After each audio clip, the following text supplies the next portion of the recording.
நம்ம திருவிழாவோட part 3 video தான் பார்க்க போகிறோம். என்னென்னா, அந்த மலையில் சாமி இருக்குது, வேல் இருக்குதுன்னு சொன்னோம் இல்லையா, அங்கே ஒருத்தர் உட்காந்துருப்பாரு. அவருக்கு சாமி வந்து ஆடிச்சு.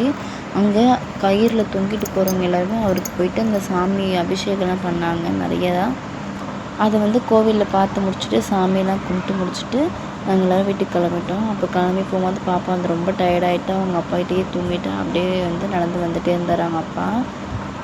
வீட்டுக்கு வந்து கொஞ்ச நேரம் பொறுத்து பார்த்திங்கன்னா, சின்ன பசங்க எல்லாருமே காவடி எடுத்துகிட்டு வராங்க. முருகருக்கு வேல் ஊற்றிட்டு இருந்தாங்க. அப்புறம் நிறைய தேர் எடுத்துகிட்டு வந்தாங்க. ரங்கராட்டினம் மாதிரி சுற்றி எடுத்துகிட்டு வந்தாங்க. அந்த ரங்கராட்டினத்தில் வந்து சின்ன சின்ன குழந்தைங்கள தூக்கி கொடுத்தா வந்து குழந்தைங்களுக்கு நோய் நொடி வந்து வராது அப்படின்னு சொல்லுவாங்களாம். ஸோ அதனால் வந்து என்னோடய பாப்பாவையுமே தூக்கி நான் வந்து அந்த ராட்டினத்தில் வரவங்கக்கிட்ட கொடுத்தேன். எனக்கே பயமாக தான் இருந்துச்சு. ஆனால் அவள் பயப்படவே இல்லை, ஜாலியாக சுற்றிட்டு வந்துட்டா.